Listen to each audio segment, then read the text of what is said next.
Jotunheim, the heart of the network of the gods. Miles of bone, sinew, and synapse, torn from the bodies of dead giants used to feed the machine. It's time to tear it all down. The gods, their words, their works. Ragnarok is coming, and it's you. It's us. A neon Fimbulwinter where we rise up and take the gods down. And it starts here, in Jotunheim. So, you in?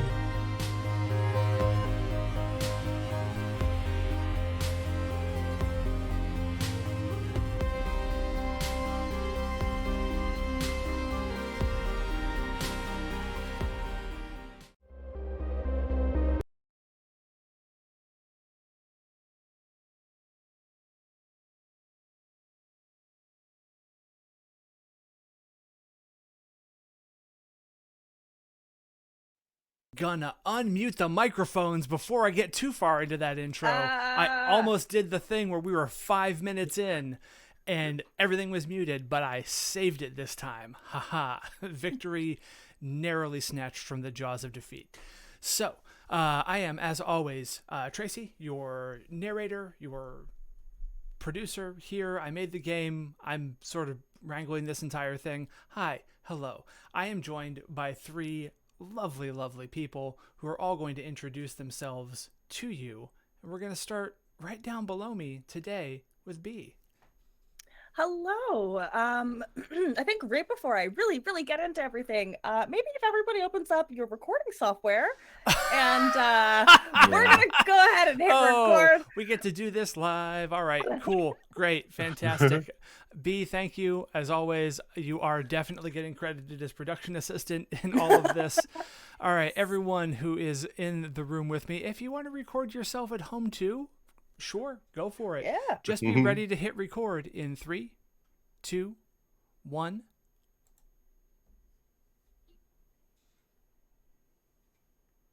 And that's 5 seconds of room tone, so we can make sure. DJ just holding on to himself. He's like, "Oh God, I gotta keep quiet. I gotta keep quiet." Something again, and then my brain was like, "Shut up!" every time, and I was like, 5 seconds. 5 seconds. That's all we need. Fantastic. So this is where this episode of the audio starts. This is Iron Edda Reforged. It's in the bubble. Hey, I'm Tracy. Hi, hello. B, do your thing. Yes, hello, I'm your non-binary busy B. You can find me on Twitter as @B_Zelda. I'm joining you today playing... Okay, so the last time I was the mayor, I've really got to reconsider what kind of badass I made, because we made some really cool people that were embarking on this journey, and I am terrified for what we've started, because we're not going to survive this. I hope everybody's prepared. I'm not. Yeah, you're playing Mjolnir today. Yeah, naming myself after the hammer. Or Mo. Yeah. Aram, tell the people who you are and what you're doing.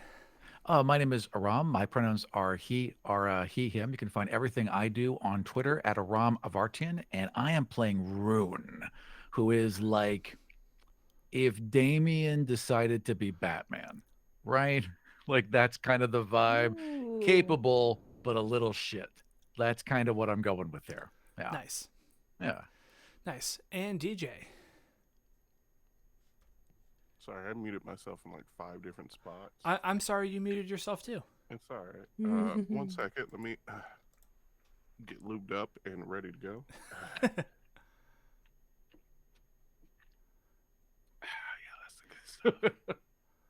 What is up, everybody? Big B's here, the harbinger of hype. I'm excited to play today. Can't wait. Super pumped. On 3 hours of sleep. So woo! I will be playing my wonderful original Iron Edda character, Iluf Orison, and we're gonna have us a good old fashioned 100% homegrown kaiju battle today. Woo! That is right. We are. Yeah.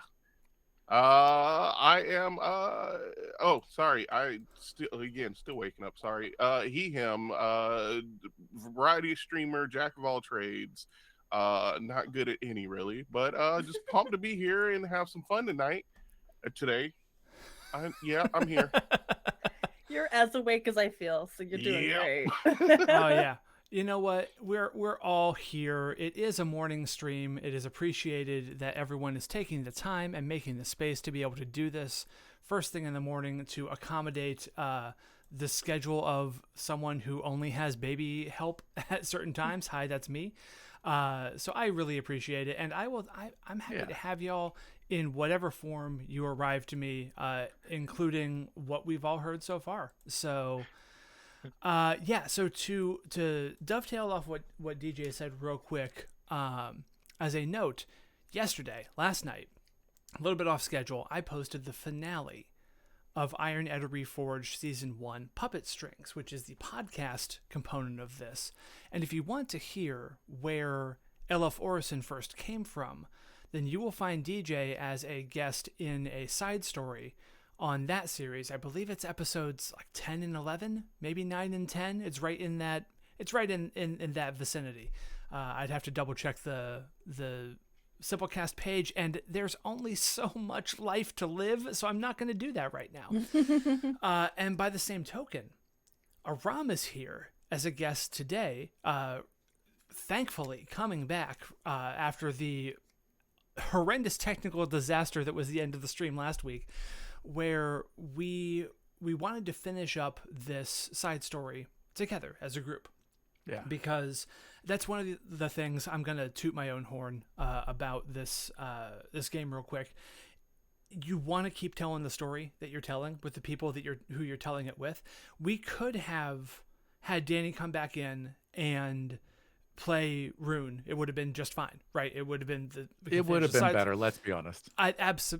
You shut your mouth until you learn how to say something nice about yourself, young man. Agreed. Stop talking bad about my friend. That's right. So, like, it would have been great to have Danny here to do that. It would have worked just fine. But every group has a particular chemistry, and we had established a chemistry for these characters in this situation, and Aram was gracious enough to come back in and help us finish this up. So that means we don't have Danny this week, which is a shame, because Danny is also a fucking delight to play with. Yeah. But Danny will be finishing out the season with us for the last 2 episodes, which are next week and the week after. We only have 2 episodes until the fall of Mimir. So the mayor and crew are going to the pedal is going to be to the metal, because I have a feeling that the fallout of this session today is going to accelerate their plans markedly. Because when you have an opportunity to breach the archive and take down a god, which we're going to finish setting up today, you don't want to waste that chance. So yeah, we pick up where we left off last week. We are in the middle of the space that was opened up by literally a physical lock, right? Elif and Mjolnir and Rune all had to contort themselves to like touch certain contacts and have everything linked together. It was like the most unsexy game of Twister that anyone has ever played. Yes. And when that all happened, right, there was this there's all this debris around, there's all kinds of like wreckage and leftovers from that lock opening up, but this electrified cranial fluid sort of sluiced in from the sides of the room and then sluiced back out and sort of like cleared the area. And then from the materials, the sort of smooth polished metal shapes that make up this room, a bone bonded formed. Of course, a person is attached to the bone bonded. Someone who is dressed in the gray nondescript robes of a member of the archive sort of came in, and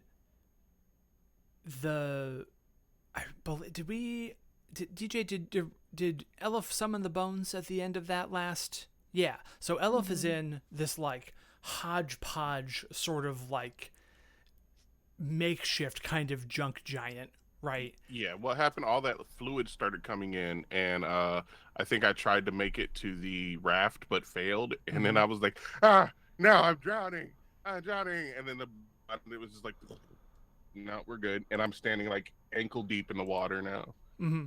Yeah. or the fluid, Yeah. Yeah, it's not water. brain fluid. No, it is Just that cranial and good old spinal brain fluid. water.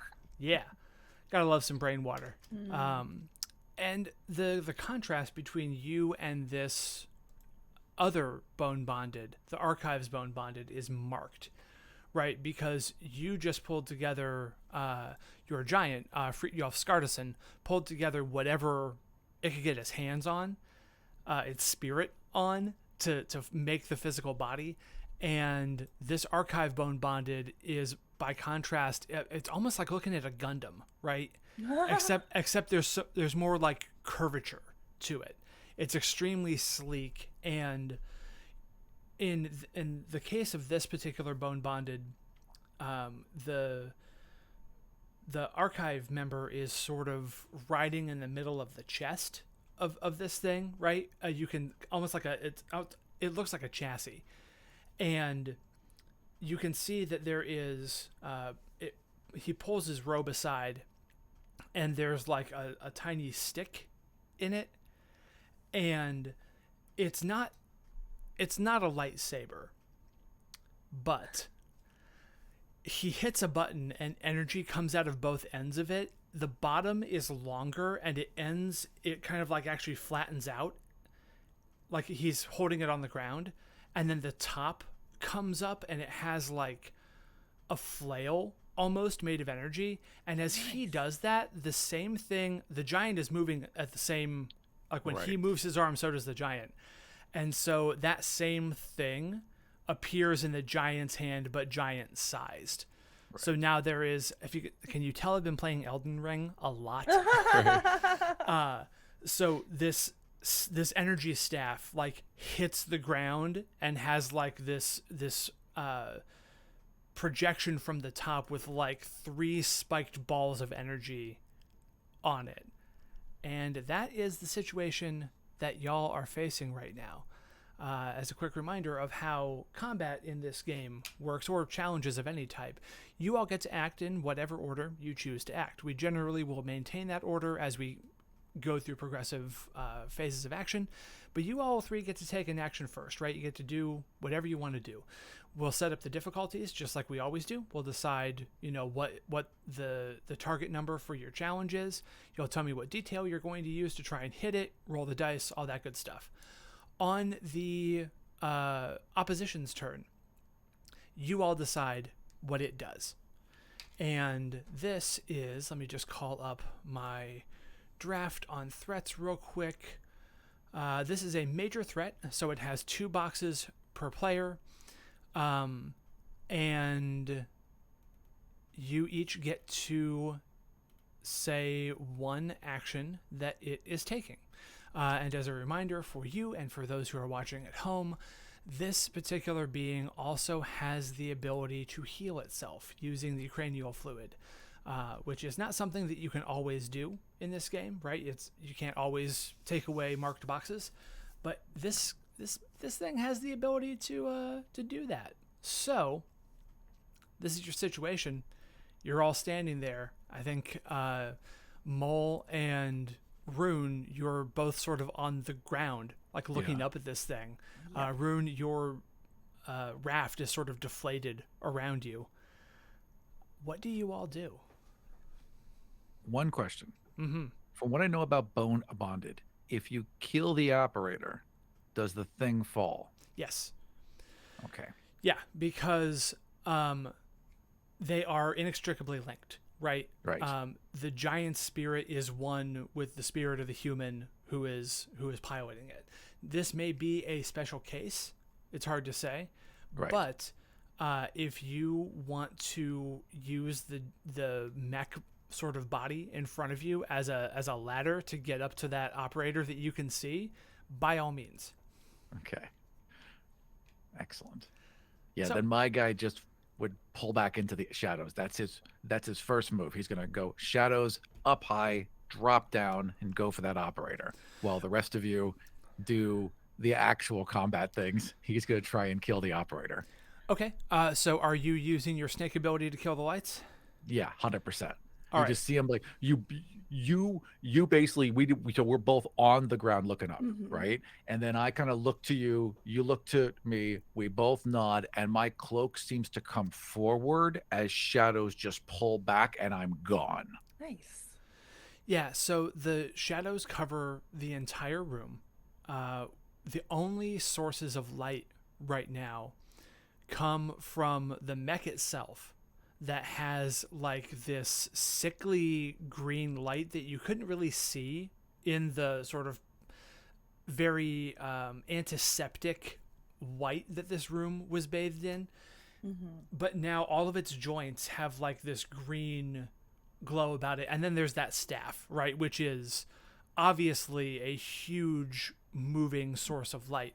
The other source of light in the room, DJ, is you and you're bone bonded. So what does the light coming from Fritjolf look like?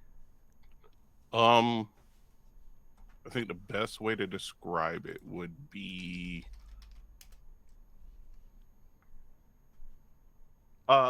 if you took a flashlight and either broke the the front of it or kind of just haphazardly covered it, you would see light kind of poking through, because it's just remember, it was just a black hole sucking in objects to create this physical form. So I think there were lights and stuff that were pulled into it, and it's not like again, a massive contrast between this, almost freshly polished new car smell having bone bonded on one side, and then this, I can't afford toys, so I just grabbed some junk out of the yard to make my bone bonded, my first bone bonded. One of Over them's got like a here. very Tron feel, and you've got this kind of light glowing through broken junk feel. Boxcar. Yeah. Exactly. So yeah, it's essentially looking at Tron versus the Little Rascals fighting kaiju style. So yeah, so that's kind of what's going on. So there's light coming, emanating from this form, but it's kind of, there's no rhyme or reason or uniformity or anything like that. It's just poking out where the lights are. Yeah. Nice. Is it, what color is the light? I'm gonna say purple. All right. So we've got this virulent green and this purple, like these contrasting colors, right, that are moving around the room, and that is going to, for some actions, make things a little bit more difficult, right? Because it's casting a lot of really weird shadows. If you've ever seen, like, your shadow looks purple in the green light, right? Yeah. And vice versa, depending on what light source is hitting you and from where. So, Rune, you have doused the lights. You're flitting around through the shadows, and you're trying to sort of get up top above this thing. Yeah. Friends, what do we think the difficulty is going to be for Rune to get himself positioned so he can basically do a death drop onto the pilot of this thing? I don't think the positioning would be incredibly difficult. If you're like a shadow, like snake, like that's kind of your thing. Yeah. Mm-hmm. Also, I am a Batman wannabe, and I just created Joker lighting. So I think too. I mean, I think that should add extra dice to the roll. So, I try and do what I can to help. So. Oh my god. All right, so B, you're saying it too? Yeah. What do you think, DJ? I can agree with that. A I two? mean, because right now, Rune took out the lights, so right now it's just kind of that whole Star Wars Duel of the Fates kind of situation going on right now. Yeah. And there's only these two that are producing light, so there are just a copious amount of shadows everywhere. And then they're not really focused on Tiny Knife Man in shadow. They're focused on the massive a junk rave party in front of them. So I Absolutely. think it would definitely make it pretty easy to sneak up and get to work. All right, so a 2 it is. And what detail are you using there, Brune? I guess I'm using the shadows hide everything. Okay, fantastic. So you've got 10 dice to get 2 hits. Let's see what happens. Really hope this works. If it doesn't, we gotta talk. How many did I get there? 1, 2, 3. Wow. Yeah, you got 3 Hey, hits. but you did it. Hey, Yeah, that's a clean success. So Job done. that is not going to mark any boxes against the bone bonded itself, right? Because it's not an action taken against the bone bonded. Kind of just gets me in position. You are totally in position though, and it's entirely possible that depending on how your next action goes, you might get some bonus dice because Yeah. you literally have the high ground. If we want to keep our Star Wars references going. yeah. Hell yeah. B, DJ, we've got Elif and Mo ready to go. Who's up next? You can go ahead, B. Okay. So we last session, we had kind of discussed Rune and Mo, that this fluid, this healing, it can't happen. It can't be allowed. So I think Mo takes a good look around this room, and it was described as kind of sterile. What like, are we talking brick walls, plaster walls? I Metal. don't know any other kinds of walls. It's all smooth metal, right? And Fuck. you can see. Well, there are gaps in it now, right? Because Freakyolf has just pulled whatever debris to form the junk giant, and there are also these panels that were pulled out, and it's like specific panels were pulled. As you like look at the giant, the enemy bone bonded, and you see how it's shaped, you can see like there are these almost intricate, it's not like filigree, but there are like swoops and whirls to like the plates of the armor, so it looks really fancy.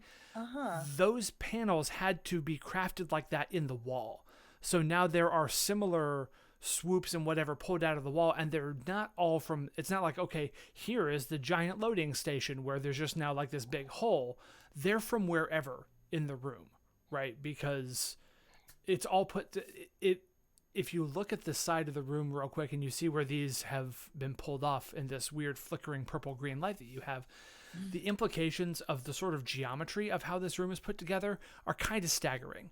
It's not quite a fractal pattern where it's just, the same thing, smaller and smaller and smaller. But whatever mind came up with how these pieces fit together should never be allowed to design jigsaw puzzles, for it will induce madness. Okay, well, that is really all I needed to hear. Not the madness part, but how broken up this room is. And I think without a moment's hesitation, then Mo is just going to hammer out, just start smashing against a already broken part of this wall. My intention is to break through. Now, knowing this is metal, this might be difficult, but no, this hammer can break literally anything. It can't break hearts, but it can smash everything else. And your intention is to damage whatever mechanism is in charge of the inflow of this cranial fluid. Right? Exactly. Or if I can create like a hole or a gap, I could start to let the fluid escape. Oh yeah, if you want to make a drain. Gotcha. Yeah. That's the main goal, because I don't want this dude, this archivist cannot continue to drink this fluid because it's gonna keep healing. Yeah. Then the difficulty I'm feeling, it's going to be somewhere around a 6 or a 7. Yeah. How's that feel to you other two, DJ Aram? I have one question. Is the wall made of hearts? No. Okay. I don't know how difficult it would be. This is a setup. Hammer can break They anything. were ready for us. You look at the pattern and it's all hearts the whole way around. Oh no. My hammer's ineffective.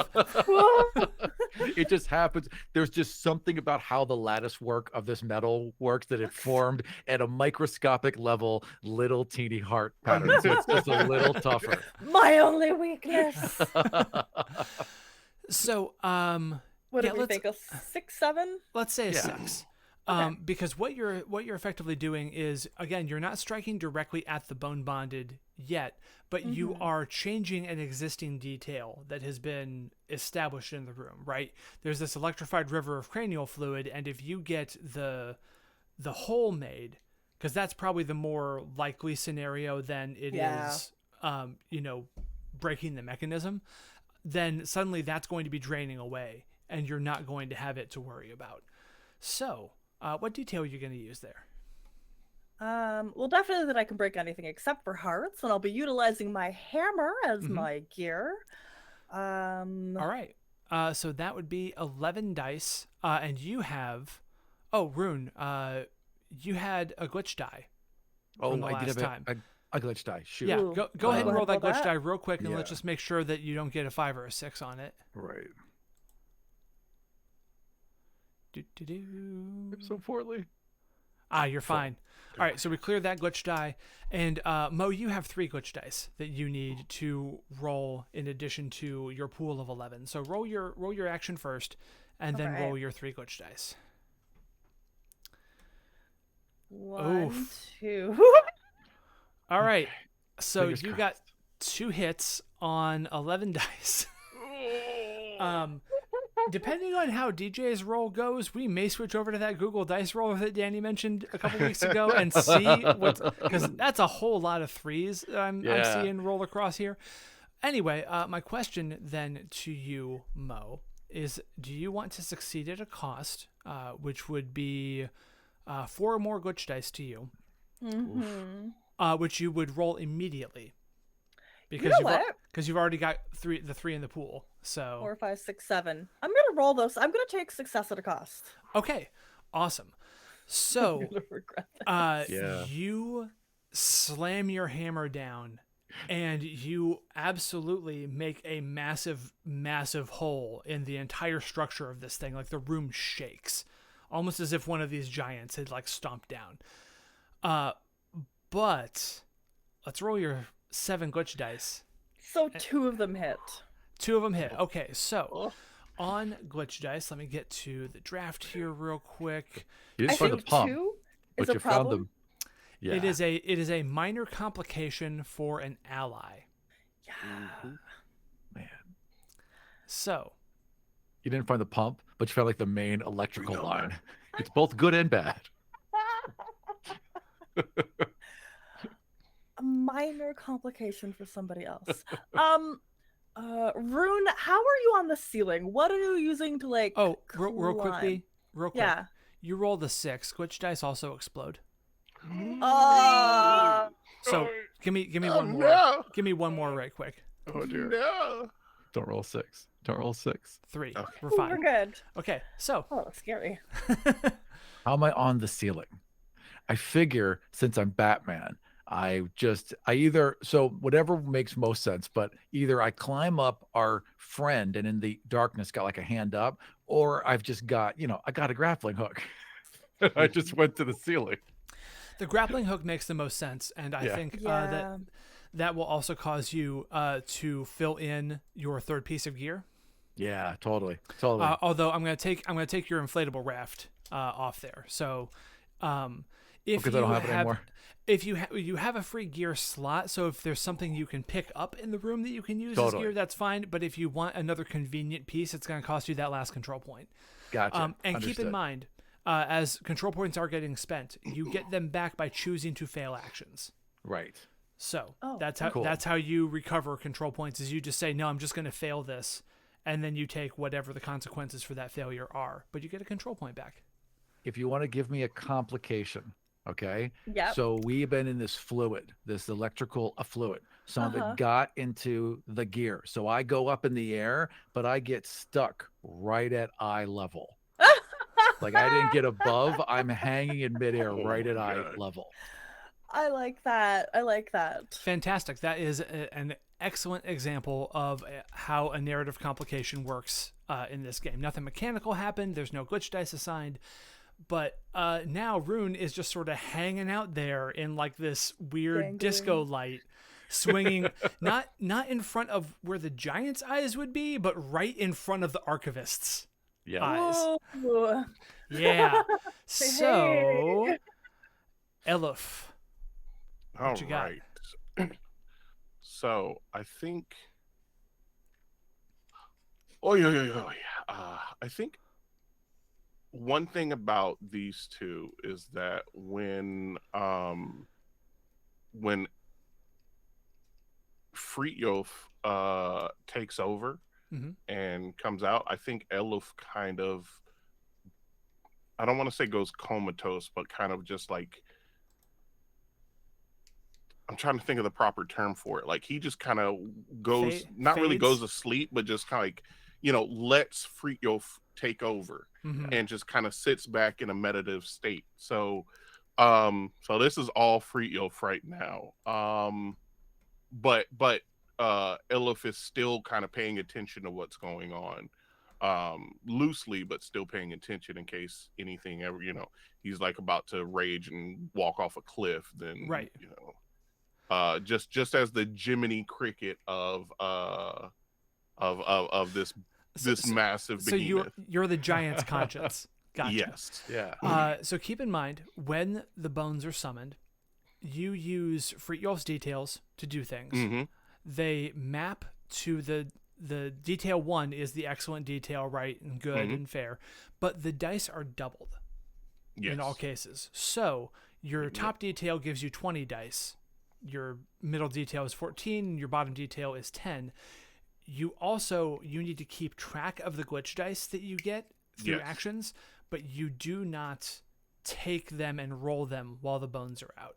Mm-hmm. Every 3 glitch dice that you have at the end of this is a favor that is owed to Frithjolf. Yes. Okay. So What you gonna do?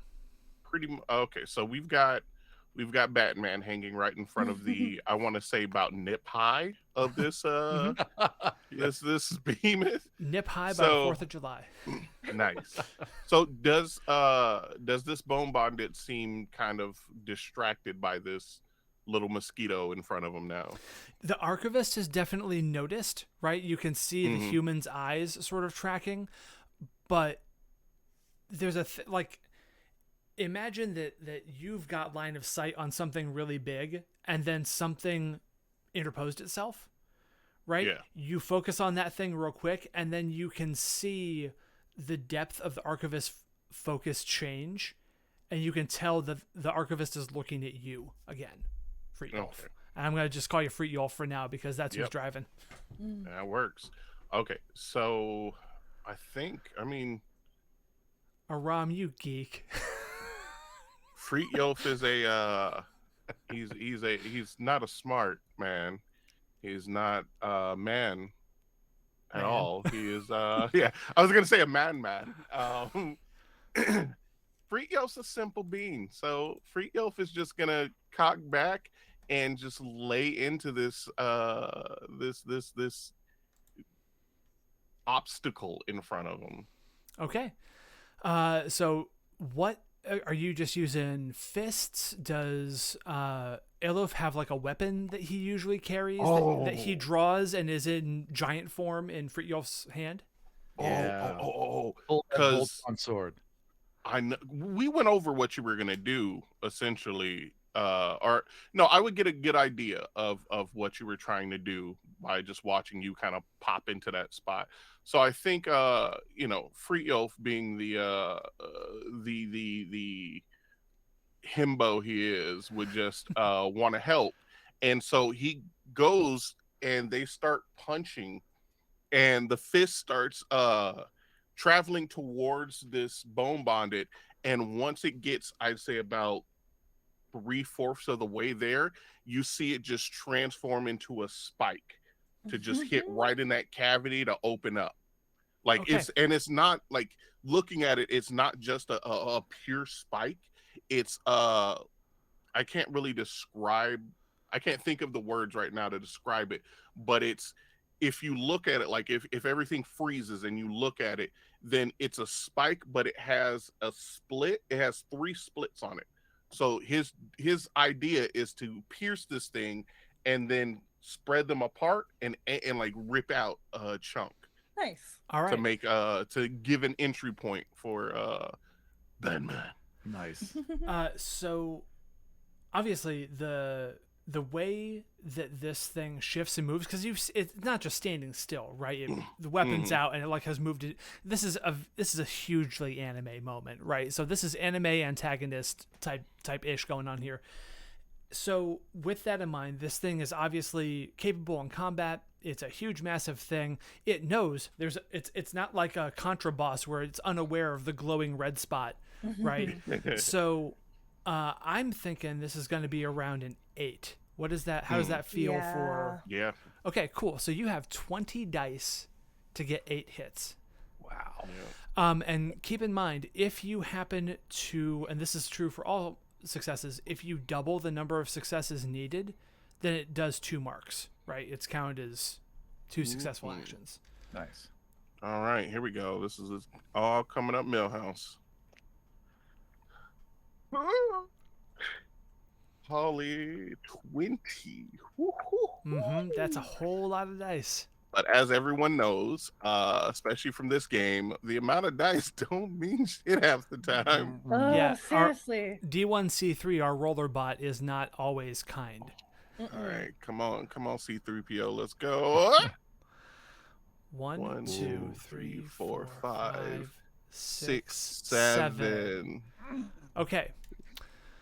So, do you want to spend a control point and roll 13 that explode on 6s to get that one last hit, or do you want to take success at a cost and get the glitch die? I mean, we've got. I haven't used Yeah. a control point yet, so I would like to use one now. There you Okay, go. yeah. fantastic. What detail are you going to highlight in the room or about the... Oh yeah, because I can use everyone's detail. Mm-hmm.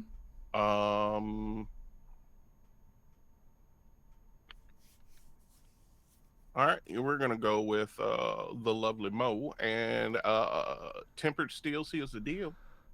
Nice. So what happens is, as her fist starts coming towards this this bone bonded and the spike forms, it's pretty much almost telegraphed, like easily telegraphed. So it goes up and I want to say just kind of like blocks it, like throws its arm up and blocks it.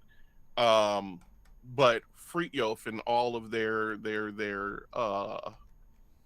trying to think of how to say it in their lovely simpleness, excel at combat quite a bit. So, and they're very quick when it comes to combat. So as that arm comes up and hits the spike, it's almost like it hits water, because once it hits the spike, the I don't want to say garbage, but the different pieces that form that spike just like expand, lose form, curve around the hand and catch it, kind of like, grab it there so it's stuck, and then you see some of the form of Frithjof kind of shrink some, but that's because it's being transferred into that arm. So as it grabs there, then there's a mass right around that hand, and from that mass another spike comes out to hit the chest. Nice. Awesome. So you now have 13 dice to get that one remaining hit. And the 6s on this explode. So Come on. Let's see a million. Right? Oh shit. What the fuck? oh my god. Well, you got the one hit. Yeah. Oh And my that's god, it. 13 dice and only 1 hit. Not a single 6. Wow, that not a was one. risky, as That's- it turns out. So out of 36 dice, I managed to get my 8 hits. You Yeah. did manage to get your 8 hits. So you do mark a box, right? You mark that first box on the archives bone bonded, and you open up that cavity, right? It had like almost like a roll cage in front of it, right? There was like just this plating that was, or these posts and bars that were just like a set of protection for big things coming at the archivist, right? And you've wrecked and mangled all of that. You didn't damage the archivist himself, except that because this is some anime ass shit, you ripped it open and like this one like splinter of metal like flies off toward the archivist and like nicks his cheek. Yes. Yeah. And blood sort of starts to trickle down, and the archivist just sort of smirks because it's now time for the archive's bone bonded to act. Yeah. And Nobody makes each me of bleed my own you, blood. exactly, each of you get to describe one of the things that it does. Keeping in mind that the way this works is when bad things would approach one of your characters, it just assigns glitch dice. So what does this bone bonded do in response to all of your actions? Okie dokie. So I'm just taking a look at this little, what we've detailed. So it's really gross down here, but it's pretty. Gelatinous cubes with viruses, gotta dodge those. Mm-hmm. Electrified river of cranial fluid. Damn it, Peaches. Oh yeah, the archivist's bone bonded has a whip made of spinal column. Yeah. Which I said a staff. It's actually the spinal column whip. I misspoke with all of that. So basically it's got like the Balrog whip. Yeah. But made of virulent comparison. green light. And you can see that the haft of it is like a slightly flexible spinal column. If I'm gonna go first, then I think it sinks into the floor. Because it's gonna heal up that one box. Because why bother with absorbing the cranial fluid from the thing if it can just sink into the floor and get it down there? Right. So it does that, and I think on its next action it appears somewhere for its next sort of attack thing, and you can see that the roll cage is just completely healed. Right. So it like sunk down into the floor directly under Frithjolf, and when it comes up, it does what? Okay. I think. Okay. So how is? Okay. We know that Rune is at this point just Dangling. hanging, Literally dangling in the open. middle of the room, just kind of slowly The smallest rotating party around. pinata right there. Kind of kicking my legs, Yeah. trying to get momentum. The wind from this thing disappearing just sort of sent you spinning a little bit. You're like spinning in a figure eight pattern. Yeah. Oh my god, like the SpongeBob movie when Yeah. after that whole scene's over and then SpongeBob's just floating there like so okay, and then where is Mo right now? I'm on the ground near a wall that I was smashing with my hammer. Just pick a wall. Yeah, That's the one I'm kind at. of superhero posed down, having come from the smashing action, because this is all sort of happening Yeah. simultaneously. So I mean, I think what would happen is just they, just sink into the floor, and Mo is just ding, ding, ding, and just like again in that whole anime style, they're katinking at this wall, and you just see a shadow form behind you and cover the wall. And I want to say, instead of just like it rising out of the floor, what happens is you just kind of see, oh, this is gonna be cool. You see first you see the pilot just kind of walk out of the floor, like walking up out of like stairs, magic stairs that aren't really there. And then as they're walking towards you, they continue going up. Like it looks extremely like weird and defiant of gravity. But as they keep taking these steps, you see at first little tendrils coming from their feet. And then those tendrils, as they're walking, pretty much you're seeing this bone bonded form rapidly as they're walking towards you. And so like the little tendrils turn into bones, and the bones just start forming this I don't want to say gelatinous, but some kind of It's not flesh either, but I guess whatever the weird mix between those would be Okay. for this giant. And then as that form, as that like weird body forms and it's still walking towards you, you see panels from the walls kind of just in a magnetic kind of movement, just and just come to the body and just hit in all sorts of spots, developing the armor for it. And then I'd say after about 10 steps, it's directly behind you and fully formed and just staring at you. It needs to do something to give the glitch dice. So Slamming a hand down. Slamming a hand down. Slamming a hand. What do you think that's worth? Like a clean 6? I want to say a 7 because Mo is focused on that wall and got completely caught off guard. Wasn't expecting the massive creature to show up behind it. Awesome. So seven glitch dice handed straight to Mo as this hand comes down and slams the floor. I think you roll out of the way a little bit, but like you are skidded back across the floor. And then I have a suggestion for Rune, unless Rune, you have something that you know you want to have come at you. I'm going to with a whip. Right.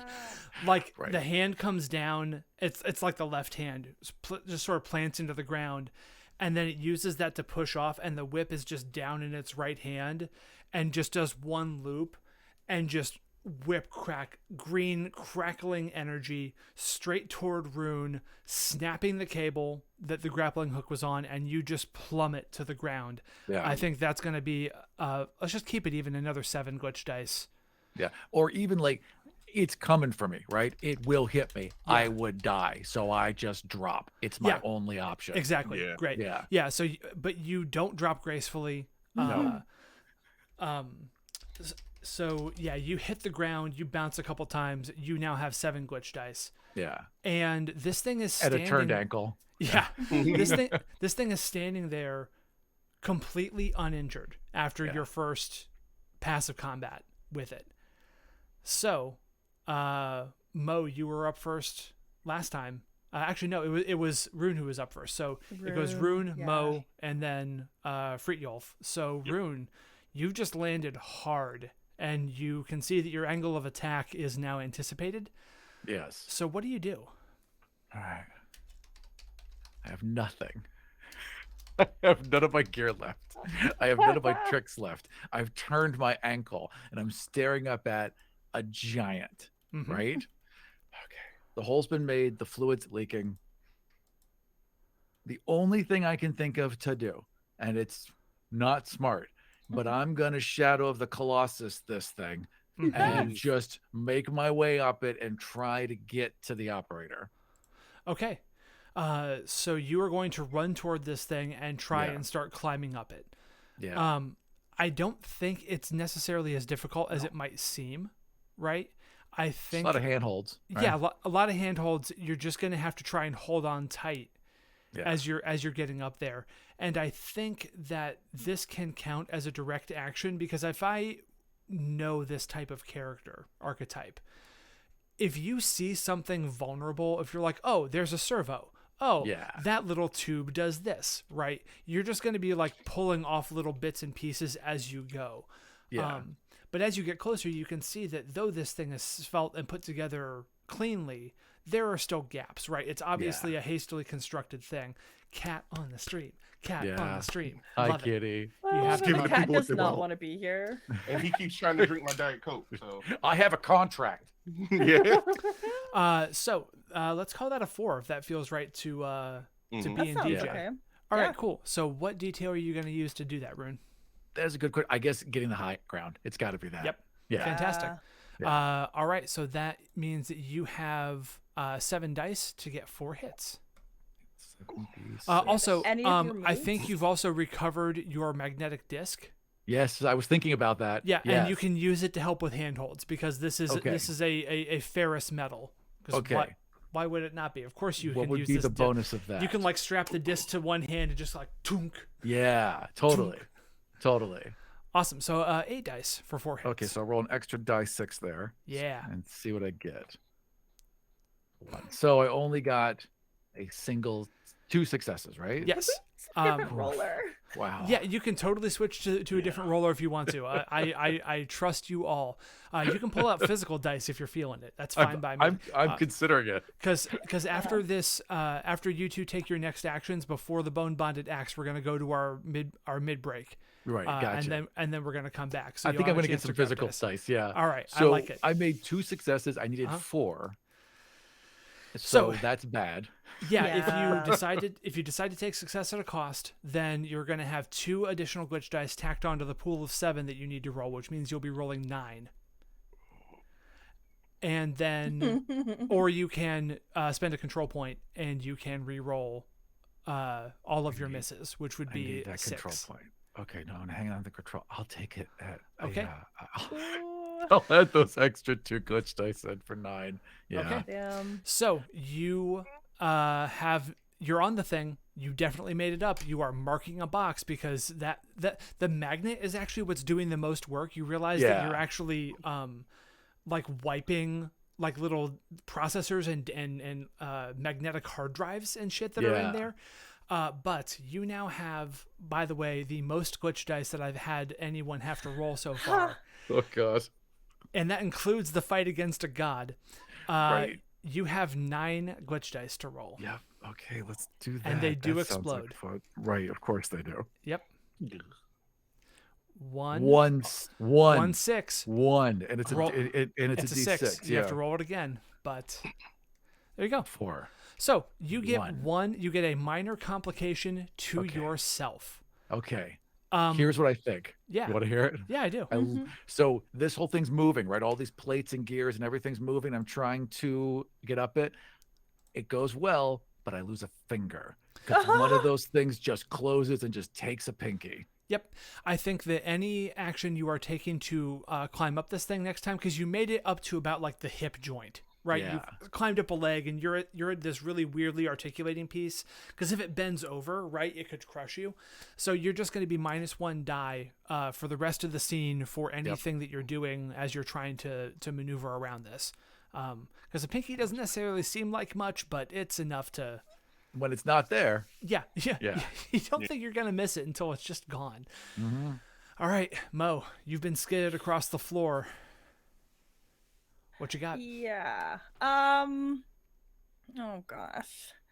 So I'm thinking about a couple of things here. Mm-hmm. I break as well as I build. Oh, yeah. But I'm really torn at like what is like if I can just build anything in this situation, what is the most ideal? Can I make a suggestion? Yeah. Make an automaton from some of the pieces that are making up the bone bonded.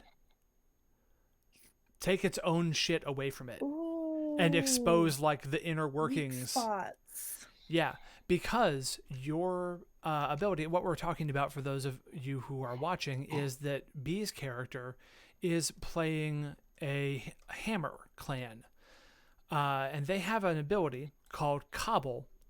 Once per session, you can take an action to pull together an automaton from whatever is nearby. Build it in the same manner as any other character. After the session ends, you can choose to keep it around. If you do, you won't be able to use the ability during the next session. So the giant is nearby. Like there's no restrictions on what nearby means.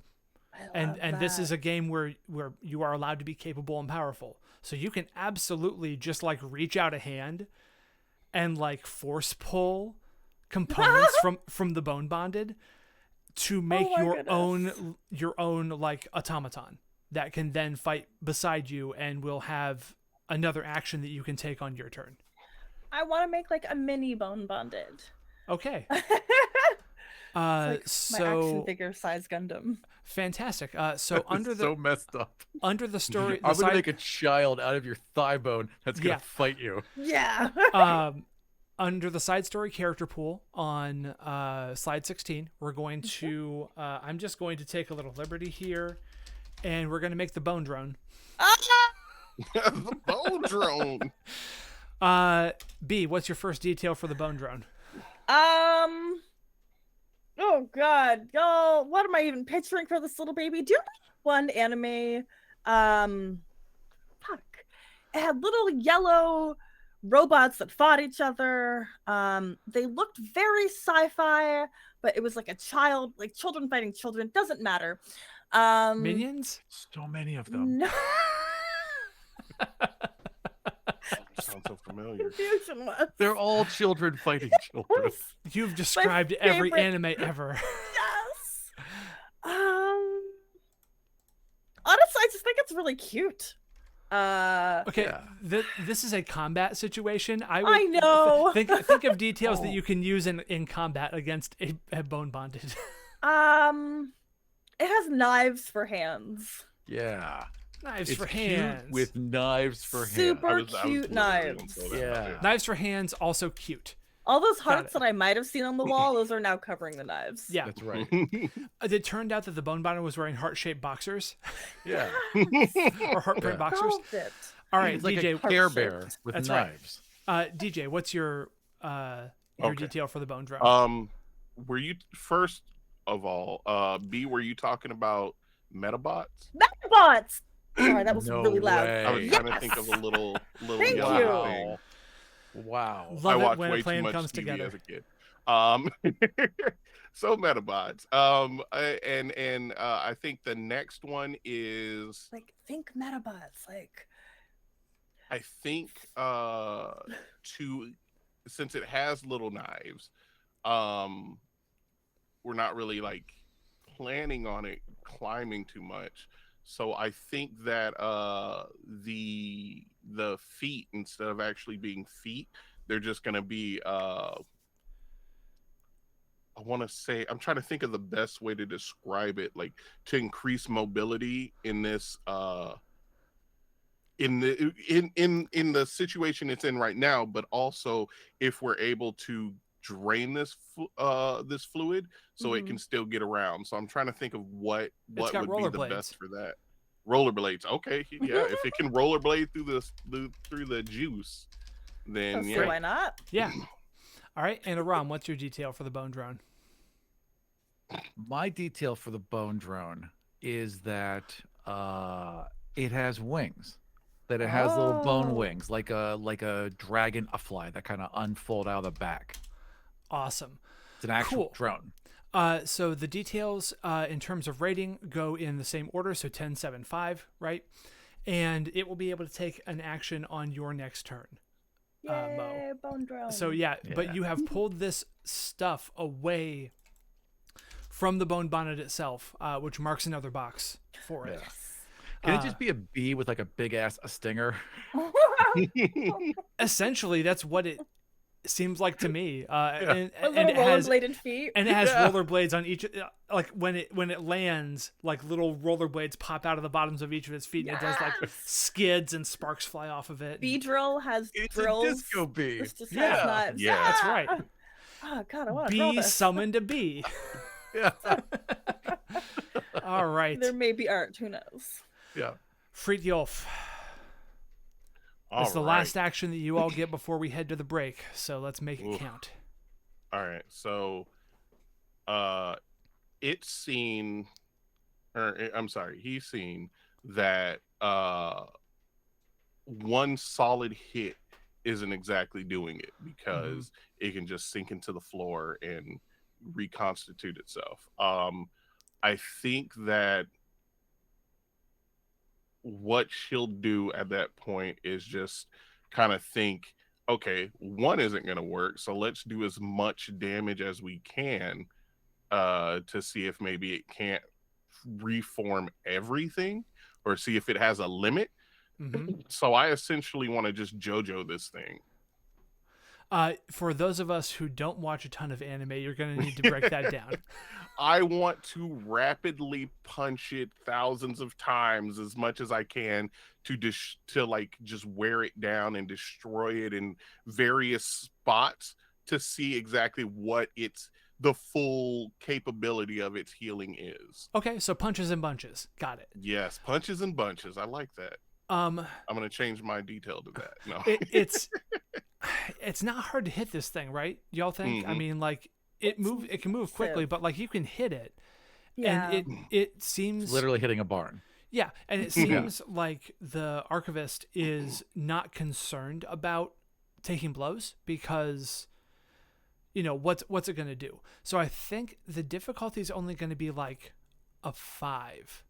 Yeah. But you're another bone bonded, so I'm assuming bringing 20 dice to the party here. Oh yeah. Which means that you have the potential, like the way that I see this playing out is if you break successes multiple times, if you hit multiples of 5 in terms of hits, you're hitting a lot of marks and you're exposing a weakness of this thing that the archivist had overlooked.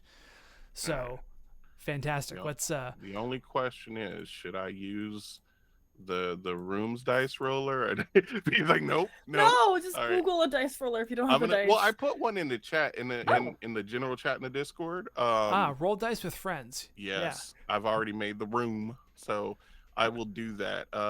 So 20, right? 7, 8. Only thing with it is you can roll 8 max at once, so that's fine. So roll, and what is it? The last 4, right? 8, 16, 4. Yeah, 4. This looks better. Ugh. So 1, 2, 3, 4, 5. 5. You got it once. So wow. do you want to drop a control point? And so you can't get success at a cost because you because you hit it. So. So that's what you got. Yeah, I'll just take it for now. Okay. So you drop down the punches and bunches, right? It definitely seems like this is a workable strategy, right? If you can overwhelm it with enough hits, because there is just one human mind and one giant mind, just like your situation with Frithjolf and Aleph, right? There's only so much that can be responded to. So overwhelming this thing is probably a more solid play than trying to do one massive strike, especially because it can just recover from that. So that is where we will leave off here at the mid-roll break. I do want to point out real quick for anyone who is watching who may not be in the chat that if you want to grab a copy of this game, you can right now go to itch and you can look at one of 2 different bundles. The link is in the chat there. You can get the bundle for Ukraine, which only runs for like another day or so. The time on that one is much shorter. The bundle for Ukraine at this point in time is at $5.4 million raised. Amazing. For International Media Corps and Voices of Children, which is a Ukrainian foundation. It has 2 days, 16 hours, and 12 minutes yet to go. It's $10 to get in for that. Which I support you supporting them both. You can get the bundle that is TTRPGs for trans rights in Texas, which is at $338,000. It started with a goal of $5,000, so it is absolutely killing it. That has 19 days left to go, and it's only $5 to get into that. And Iron Edda Reforged in its alpha form is in both of those bundles. Yeah. And every update that I give it, when I update it to beta, you will get that for free if you own a copy of it. Same with the final. So you will get in on this game and get every update that carries all the way through to the end. So if you like what we're putting down here, that right now is the way to do this. We are going to take a short break. We'll be gone for about 5 or 10 minutes. When we come back, we will have the actions from the archives bone bonded in response to all of this nastiness that has occurred. There's only 3 more marks needed to take it down. So we will see what happens. We will catch you when we come back from break.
And we are back. We are back from break, and we are ready to see what it is that the Archives Bone Bonded is going to do in response to all of this.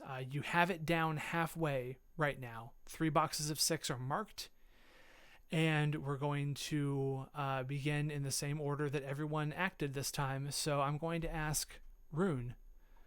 No, Mo acted first. That's right. So B, what's No. the first thing? No, this... Rune did. It was Do- Rune. That's right, Rune did. Yeah. So You had it. Rune, what's the first thing the Archives Bone Bonnet is going to do?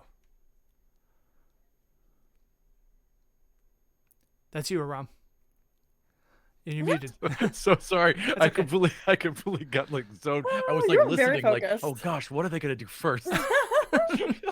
I don't know. You tell me. Oh, I love Okay. it. All right. So I'm trying to remember exactly where we all are right now. So I had to drop. I hit the ground. Yeah. And I'm trying to climb up. It lost a finger. You've Colossus beaten style. through it. Where is Mo right now? You just got picture- slapped across the room, right? Yep. I got Yeah. up and was like, I'm just gonna force pull some metal, and I made this beautiful little bee drone. Yeah. Okay. Named Bone Drone.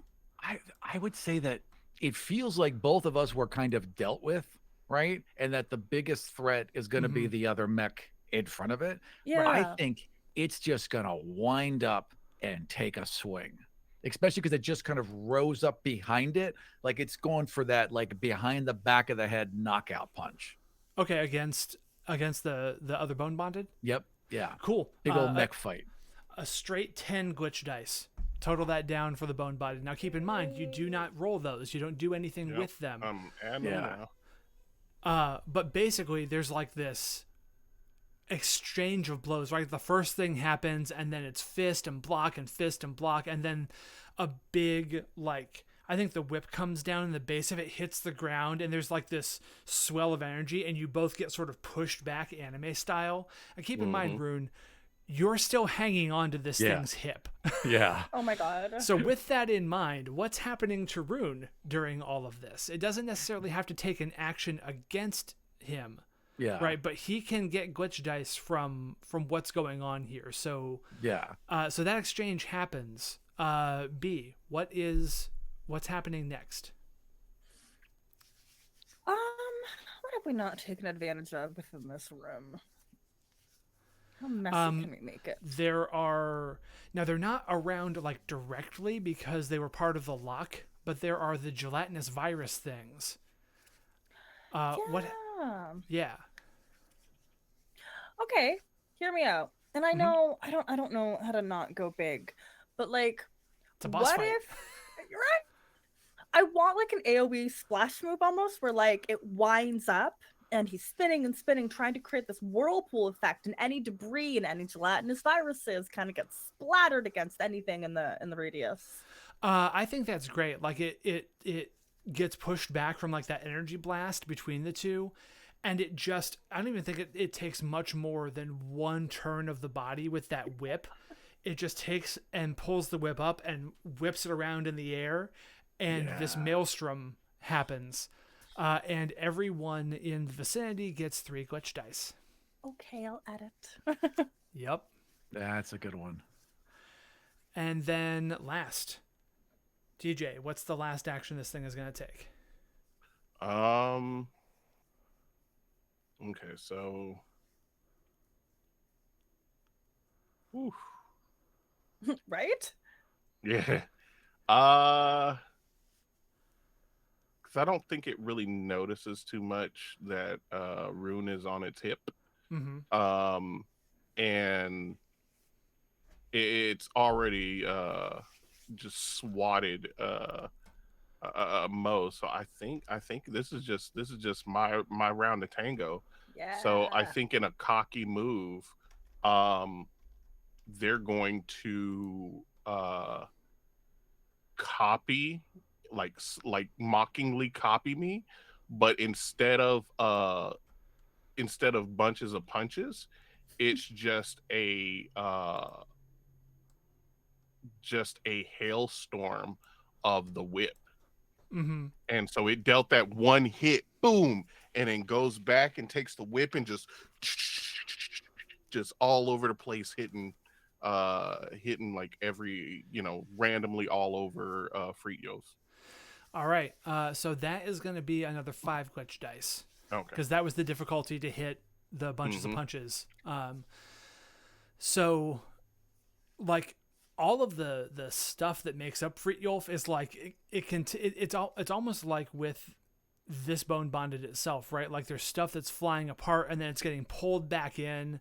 Like the bone bonded can keep going and keep going, because there's not a whole lot that, like, there has to be a narrative reason that it would get taken out, and usually glitch dice provide that reason, but bone bonded don't have that. So effectively, this bone bonded can just keep fighting this entire time, which means theoretically this battle could go on forever. However, the enemy bone bonded did not heal this time, so we are back up to the top with Rune.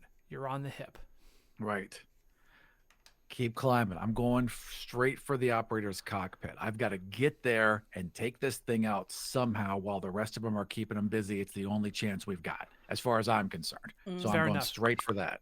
Yeah, I think that you have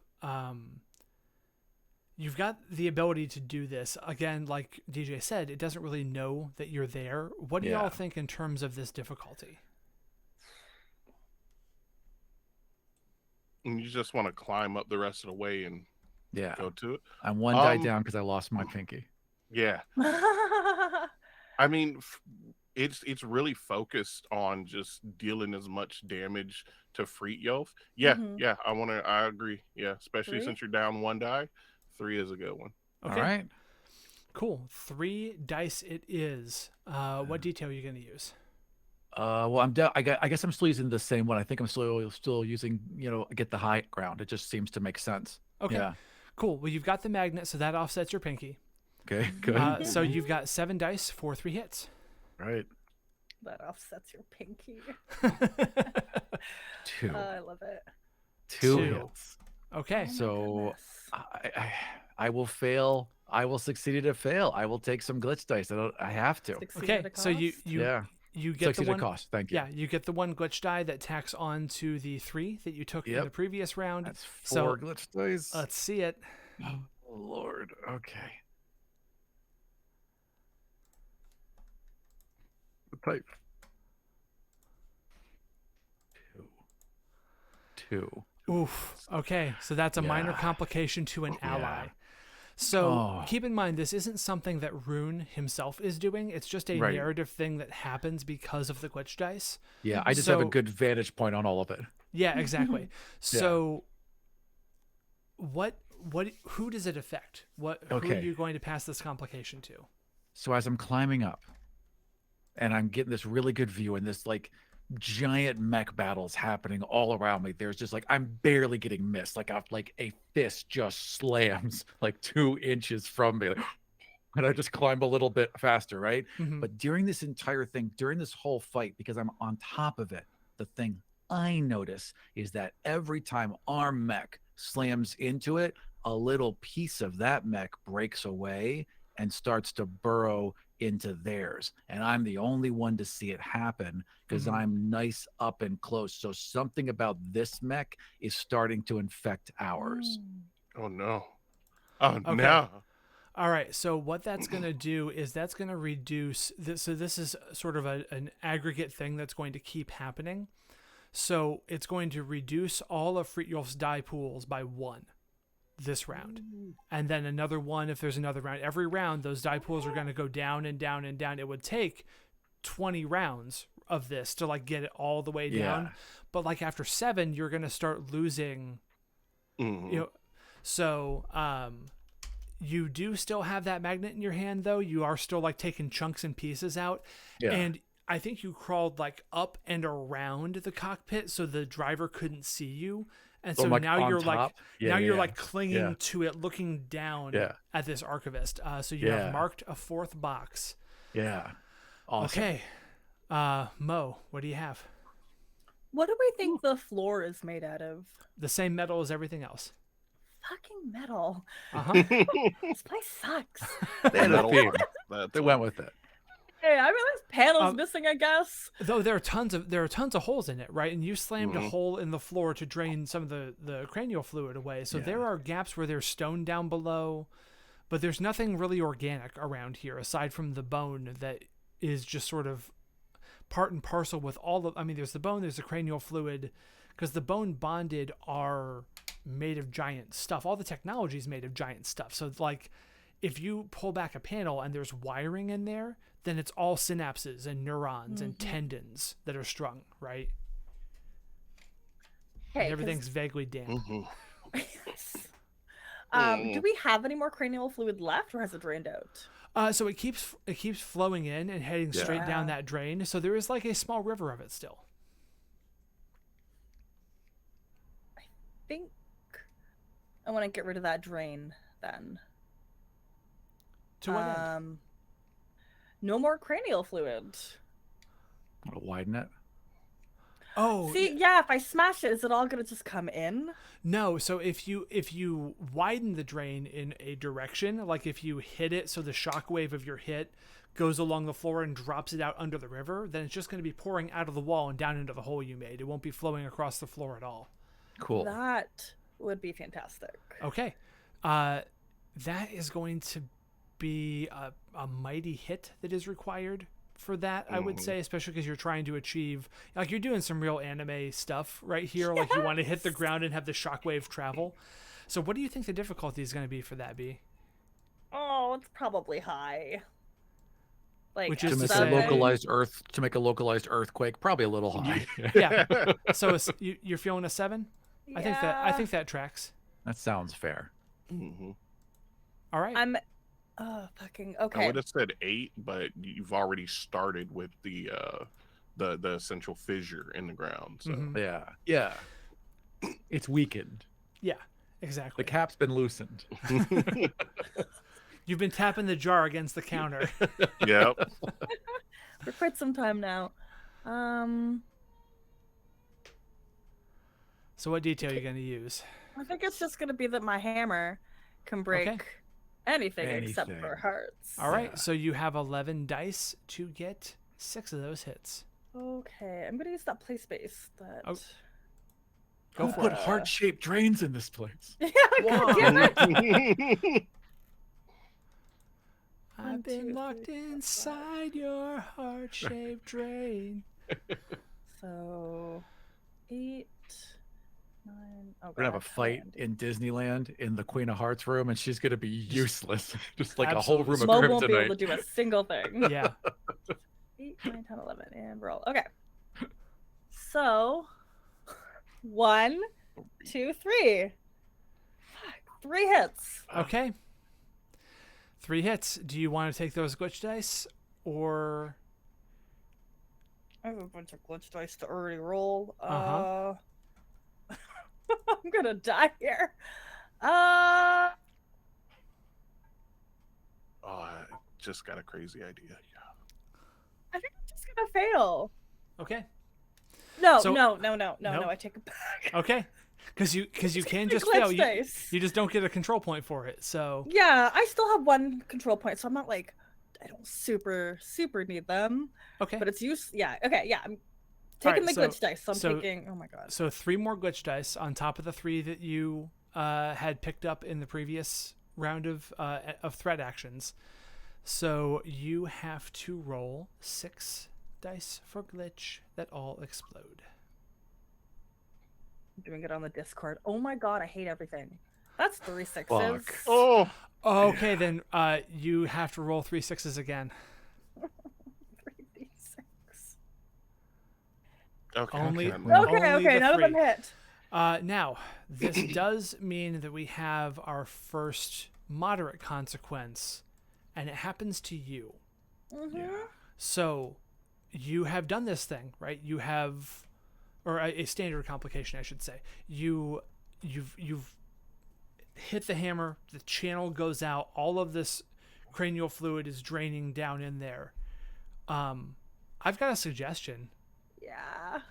I think you fall down in That's this what I was gonna crevice. say. It just opens up underneath her. Yeah, it just Yeah. falls straight down. Like, yeah. He just drops. Yeah. You yeah. hit and it's good. Like the shockwave goes the direction you want, and then it hits that metal wall and reverberates back. And the fissure, I think it's not just you, because narratively that's not as interesting, but I think it opens up a crack along the entire midline Yeah. of the room, and you fall down into that. Yes. And it being a standard complication, do you break your arm or lose your hammer? I break my arm. Yeah. Cool. You break your left arm then, so you can still wield your hammer in the right. Good call. And Yeah.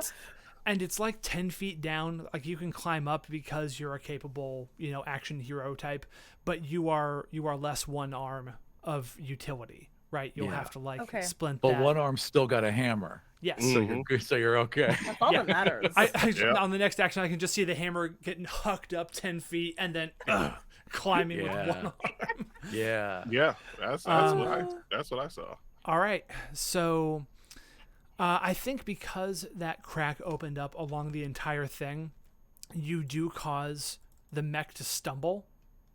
Right? So we're gonna call that another marked box, because otherwise I don't think, yes, you have taken away its capacity to heal, Right. but this still. room crack. the story needs to advance along as well, and so Yeah. I think we're gonna mark a box for that. Okay. So I got a really helpful idea for that, by the way.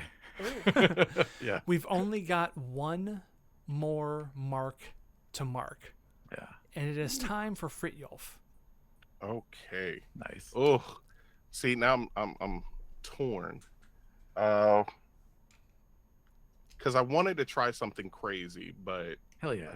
don't know if that. I actually don't even know if I can now because all the fluid's gone, right? There is a flow of it down into this crevice, right? It's no longer considered to be part of the floor, like the material that it could absorb into, because you can see now that the metal was, it was kind of like a metal subfloor, so it's a few inches thick, and it covered the entire thing, and it was sort of down into that componenture that the giant was absorbing and then coming back up, and the fluid was running amid all of that, and it's all draining down into this crevice.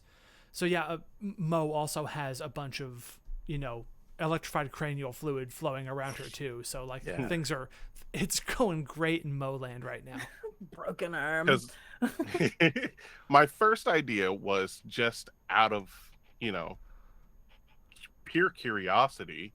Fritjof wanted to see if it was just if everybody could get a little refresher from that good old brain juice, and wanted to try and heal using that cranial fluid. Oh, to knock some of those squish dice off? Yeah. Oh. That's smart. But I'm also Like a big old thinking, drip cranial fluid. I'm thinking, this thing is real close, and essentially either I can attempt to stop it now or try and heal and give it 3 more attacks. Yep. So Kill it, kill it, kill it. I think Yeah, that's you what can we're gonna drink have to later. do. Yeah. So okay, so You I played think- Final Fantasy. You finished the game with 99 then healing potions. That's how it Exactly. works. Apt. Damn. Okay, so how does this bone bonded look? Like, what is it? How damaged is it? How's it looking? So it doesn't look 100%, but it is. It still looks composed and put together, but you've seen it stumble now, and you can see sort of the trail of Rune climbing up it, and bits having fallen off, and the entire sort of right side of its body, there's sparks arcing off of things every now and again, and the archivist isn't reacting to any of this because bone bonded don't feel pain, right? This is not a real body for it to actually transmit any information, which is why it doesn't clock that Rune is on it either. Yeah. So you can tell that one more hit is going to take it out, right? It's giving all of the signs. Basically, it's the whatever visual cues you need to have the boss flashing red. Yeah. And going, yeah, this thing is it looks like it's still gonna fuck me up, but its health bar is way down, right? That's where you are right now. Okay, so I think right now Frithjof is kind of looking back at the fluid, like maybe I should see if this will heal me, and then Iluf's gonna just pipe in and be like, "Hey, I have an idea. Trust me." And uh like everyone looking sees Frithjof just kind of like space out for a second and then nod, look towards the other bone bonded, and what I want to do, uh I mean, essentially I want to land this last hit. Mm-hmm. And I'm trying to think of the because I want to give the general idea of what I want to do, but then depending on the die roll, What I'll is your main weapon? Did you have one? fist No. of cups. Yeah. Don't Cast forget, you have an fist. empty gear space Yeah. that you Mm, haven't used. Like, if you want this to be like really Yeah. momentous, Mm-hmm. mm. what have you had on you this whole time? Oh, got it. All right. So what's gonna happen is Frithjof is just going to sprint towards this thing Mm-hmm. and just kind of launch itself at it and just grab it in like a big old bear hug. And when it does, like it's just gonna like just like crazy angry monkey grab it, kind of, wrap legs and arms around it to keep it from moving. Yeah. And when it does that, its chest uh juts out and just like a kind of like a corridor just slams into the other chest right where the pilot is, Mm-hmm. The and just archivist? creates, yeah. And so what happens is once it does that, then you see Eluf walk over, just start walking through that corridor, Mm-hmm. and like smiles, drops something, and then walks back. And what it is there is a like a napalm grenade that he just dropped and walked off right into the just right into the cockpit, Yeah. and is gonna walk off and like get back, sit back down, kind of just hands just together like this as he sits back and just smiles. And what's gonna happen once he does that, Frithjof is going to essentially grab the arms and kind of pull them crossed in front of the body to block, like to keep the pilot from leaving, to Okay. create like a gate to seal them in, and then just have it go off inside the body. Okay, so this is a little bit unorthodox, but it's going to be two roles here that we Sounds need to good. have. First of all, I need to know. I don't think it's going to take much for Frithjof to pull this off himself, or for the Eluf to pull this off, right? Yes. I think we need to see a difficulty 3 to Yes. with whatever detail Eluf is going to do to get the grenade in place. Okay. Let's see. Grenades are risky. Yeah. You're gonna blow us all up. I think I want to use. I think I'm gonna have to use the. Ooh. What are you thinking? Because I was thinking time is relevant, because this is, instead of, this is just let's do this now, get it done, instead of trying to like a spirit, like a spur of the moment kind of thing, instead of like taking a second back and trying to formulate what plans. It's like, look, let's just do this and see what happens. Yeah. And actually I don't, if I can go back briefly, I don't even think that Frithjof lets go of this bone bonded. I think like this happens and he kind of just shifts around, and she grabs their arms and pulls them like that. So that way Frithjof is behind this bone bonded, but still up on them, and is crossing the arms so that the pilot can't leave, and is just like ready Eluf and Frithjof are ready for this thing to go off, and they're making sure that nobody's getting out of that, getting away from this explosion. Okay. So still need a 3 to get the timing right. Yeah. And that's with Eluf's dice. So yeah. I want to say, I mean, I'm trying to think of a good way to justify a fool claims to know everything. The wise know they never will. I think it's the arrogance of the archivist. Yeah. Oh, yeah. Yeah. I like that. Yeah. All right. So yeah, we will do that. And I guess my gear would be that. Thermal bomb. Yeah. So. Okay. So Yeah. 11 dice for 3 hits. 11 die. Where are you gonna make the roll? Huh? Oh.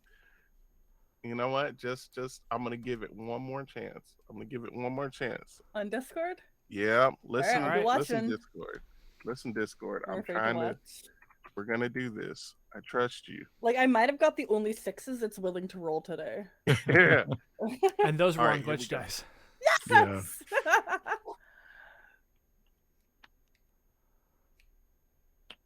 Oh dear. Oh Two. dear. Oh. Oh my. Two friggin' Oh. I think right now success at a cost, Okay. because Yeah. I think that just go, because we already understand we're taking damage as well. Can that So- success be at a cost to my character? Because I have a strong idea how it could be. Well, so it's just a glitch die right now. Gotcha, It understood. hasn't Okay. translated into anything else yet. Okay. I don't worry. I've not forgotten about your character in all of this. Aram. Holding on for dear life. I want to see how the rest of this plays out before Totally. we ask a particular question. So that is one Yeah. glitch dice directly to Elif. Now Frithjof is going to have to hold on to this other giant and stop it moving. That's feeling like 7, 8, Yeah. 9. How's everyone feeling about this? This is like the climactic final thing. Yeah. It's gonna be I want to hard. say at least an 8, because Yeah. I think at this point, whether the bone bonded itself knows exactly what's going on, the pilot is freaking out. Mhm. Yeah. So I think they're thrashing and doing everything they Yeah. can, Yep. trying to absorb into the floor. And at that point, like Frithjof is kind of like doing that bear hug, pulling the arms, and is kind of leaned back to lift their foot off the ground so they can't make contact. Right. And Yeah, Yeah. I don't know if you've ever had training for nonviolent restraint. I did a direct care job where I had to have that, and there's a maneuver that you can use if you're taller than someone, where you cross their arms but you loop their elbows underneath each other so they can't do anything, and you pull them back and you lean them back onto their heels. yeah. And I can do it against almost everybody because I'm 6'5". So tall. Right. That's helpful. Yeah. But it's like the same kind of thing where, like, literally it makes you feel helpless. It's the strangest thing, because it doesn't seem like it should be that much, and yet you cannot move. However, you're doing this against a relatively equally sized opponent. So I think it's going to be 9. I'm feeling 9 for this. But This is it. and I don't know if you can use detail 1. I don't think this isn't a punch. Yeah.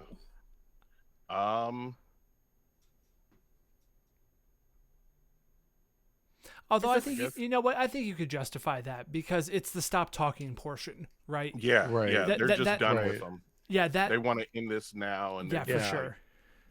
All right, they're tired of their crap. So 20 I guess, well, dice. 19. Now, oh yeah, 19 it's dice. down 1 because of all the invasion of Oh, the but other. actually 20 because of the. Oh, would it be 20 because of the? No, because that's the bomb for something else. Yep. Never mind. 19 so it dice would be 19. for 9 hits. Okay. I'm terrified because I don't know which dice roller. I to know. use. I don't know either. Right? I thought you were going to you get know what? physical dice during the break. Come on. Yeah, Yeah. Right. We Really should have. not. I know exactly what I'm gonna do. I'm gonna channel my inner Danny, and I'm just gonna Google roll. Oh, the this Google shit. dice All right. roller. Yep. I would have gotten physical dice, but I was changing my lighting. Ah. All right, here we go. And if you fail miserably, I want a screenshot. If you succeed, I don't care. But Let's see. Okay, so 19. All right. Uh-huh. 4, 5, 6, 7, 8, 9, 10, 11, 12, 13, 14, 15, 16, 17, 18, 19.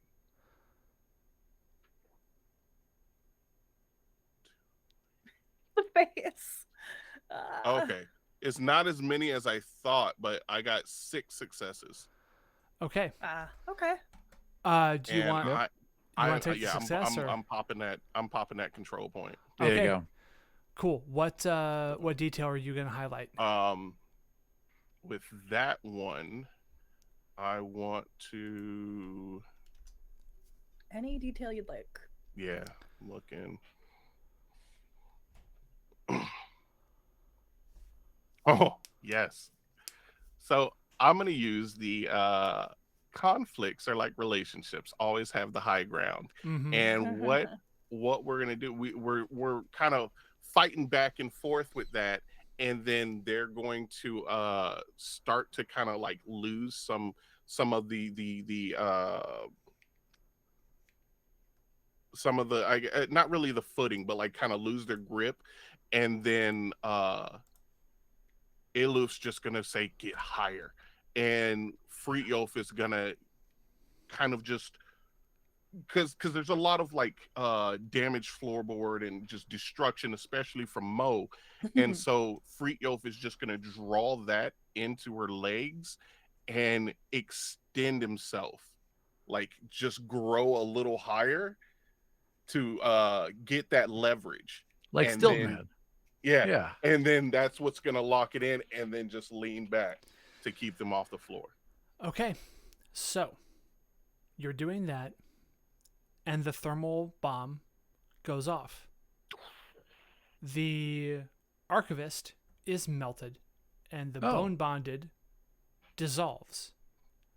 What happens to Rune, who is directly above the archivist on the Yeah. chest of this archive bone bonded when the thermal bomb goes off?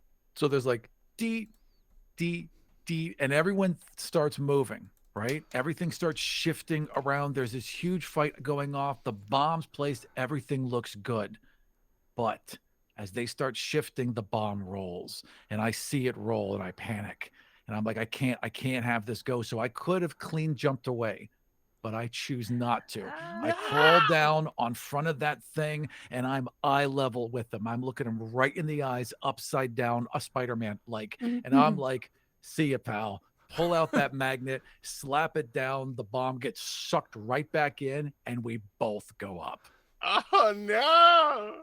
The explosion happens. Everyone is thrown back. Mo, you are skidded against a wall. Actually, no, you're down in the crevice. I'm down right? on the ground. So, yeah. so debris starts raining down into this crevice. The archive bone bond just dissolves. All the panels clatter to the floor. What does Frithjof let go of the bones? Is it just Elif now? I think what happens is with this explosion, because it wasn't just contained in the body, it goes off and just like a massive shock wave comes out. So I think during it, Frithjof gets just blasted and like chunks go everywhere and is all but destroyed. And I think what happens is like watching like the camera looking at everything, it shows Frithjof jumping behind them, crossing the arms, struggling, and then growing a little bit and finally like getting it off the floor.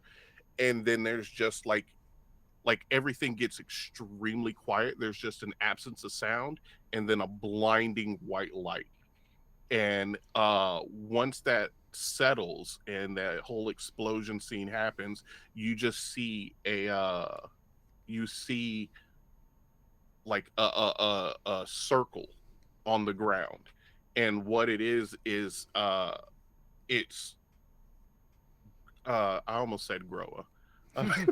That's mine.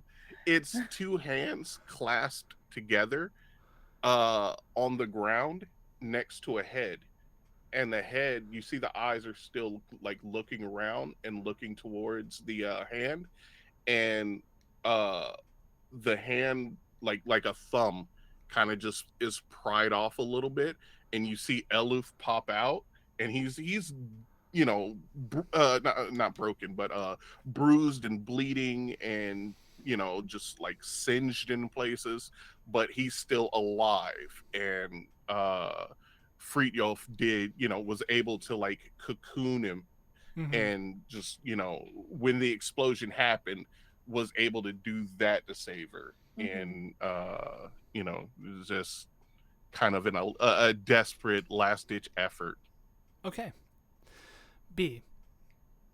Does Mo survive? I think so. Only because Bone Drone has to kind of like act as a little body barrier, and it's this really dramatic moment where like Mo's on the ground trying to like block the debris that is falling and hitting his face, and then you see this like massive rock chunk of metal collapsing from the ceiling, and Mo's eyes like they go wide, and she looks over and there's Bone Drone, and its little wings are like bzz, and it catches like it like pushes the giant piece of metal out of the way, but then it gets crushed, and it's very sad. Nah. If it just sweeps in and just pushes you out of the way and whoosh, just get nailed. It's very dramatic. I think following that, Mo, you climb your way out of the crevice, and Ilif, you're standing there, and both of you hear this very soft, like not threatening at all, just a soft beep, and like this depressurization noise, and the door to the archive swings open. Right? It just recedes into the wall, and it's a passage that's like, 10 feet wide by 10 feet tall, just this perfect square in the middle of the wall. And I think that when that happens, there is some data signal that comes out, and on Rune's wrist, there's like a communicator type device. Yeah. And it's like dusty, and under the dust, we just see that it lights up green. And B, back at the diner, in the aftermath of the fight with the RPB in Spearson's Pastries, you've got the RPB agent held to be interrogated, right? At the end of the previous fight, he wasn't giving you much of anything. And back behind the now destroyed pastry counter, a green light starts flashing. And that is where we're going to call the session. Excellent. So, that is the end of our side story for Iron Edda Season 1 in the Bubble. We will be back next week for our penultimate episode of this series. Danny will be back with us, and we will be finishing up the story of the fall of Mimir. We have 2 episodes left, so next week, the week after, and that is it. Before we do our official outros, I have mentioned here verbally and in the chat the 2 bundles that are going on right now where you can get Iron Edda Reforged. The bundle for Ukraine has a couple of days left. It's only $10. And TTRPGs for Trans Rights in Texas has about 19 days left, and it's $5 where you can get this. However, I have an announcement for everyone here.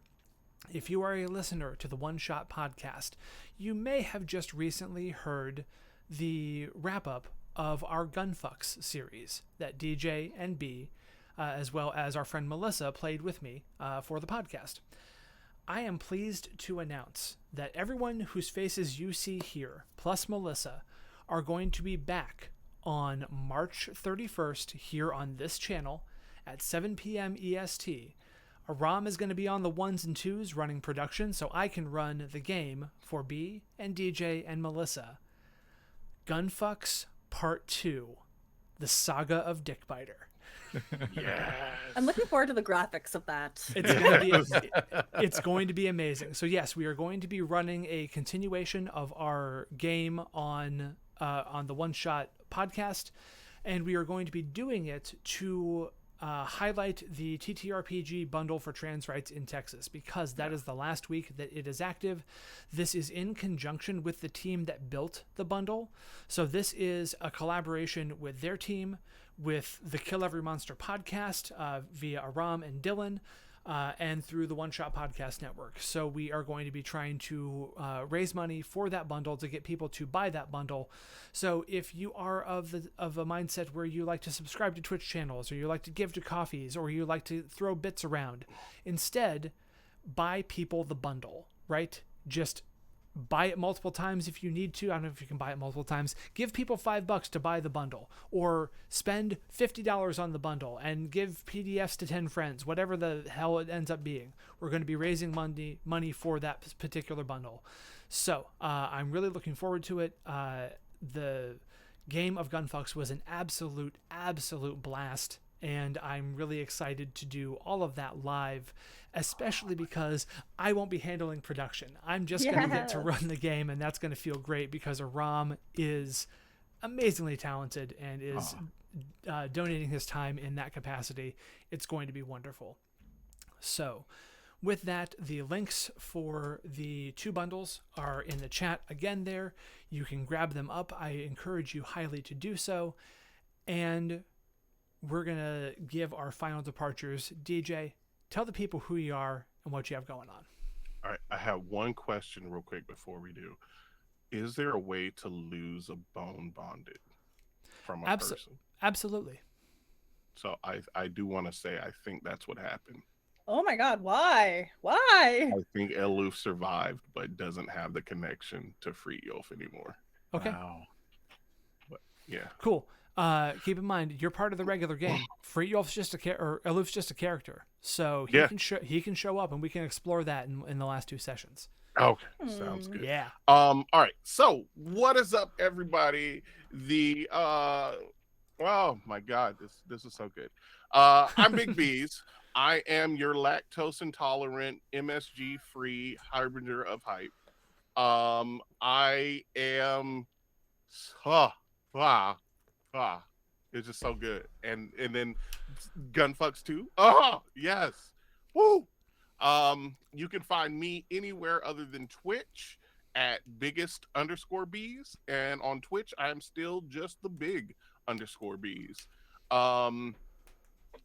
I've got random stuff all over the place.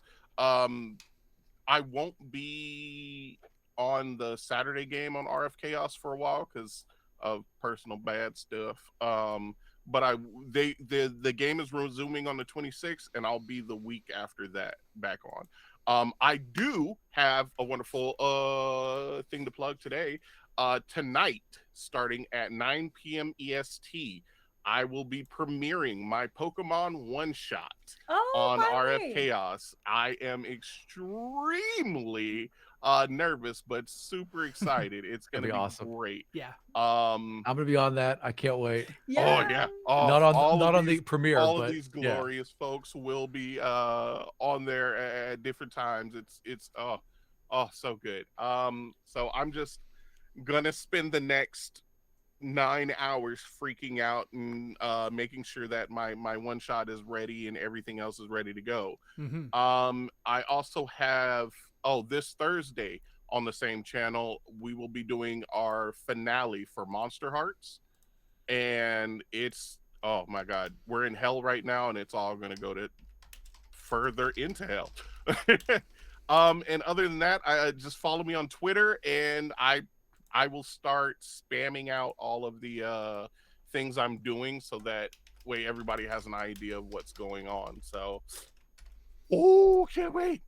Fantastic. Aram? So you can find everything I do on Twitter at Aram of RTN. But if you want to see something I'm really proud of, please check out Kill Every Monster at killeverymonster.com. We just did our finale with Russ Wildus and the Deva, and holy crap, did RK create an amazing story with that one. I had a great time.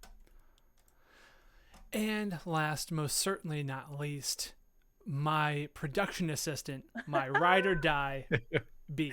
Yes. Hello all, I'm your non-binary busy bee. You can find me on Twitter as @B_Zelda, podcaster, streamer, community manager for D&D Adventures League. But tonight I am doing something for charity. What charity? I don't know. All I know is I said yes, and we're playing Honey Heist. Where? Also, not a clue. When you'll have to find out with me. But if you follow me online, you can figure that out. And I have bear ears, and I'm very excited. Fantastic. And as always, I am Tracy. I am your host. I am the editor of the One Shot Podcast for the One Shot Podcast Network. I edit the One Shot there's just too many one shots floating around. I edit that podcast with the same name as the network. I also am the writer and designer of Iron Edda Reforged, along with B. Zelda and Jeff Stormer and Alex Flanagan, who are also on the One Shot Podcast Network in various capacities. B is a recurring guest, if nothing else. And you can find me online at The Other Tracy. That is my Twitter. I just dropped in the chat there. And I'll say one last time, if you want to pick up Iron Edda Reforged, the alpha, this is the perfect time to do it. It's in 2 bundles. The links are in the chat. Bundle for Ukraine, TTRPGs for trans rights in Texas. Go grab them, and you will get every release of this that we do. We have 2 episodes left in season 1 in the bubble, and we will see you next week. Bye.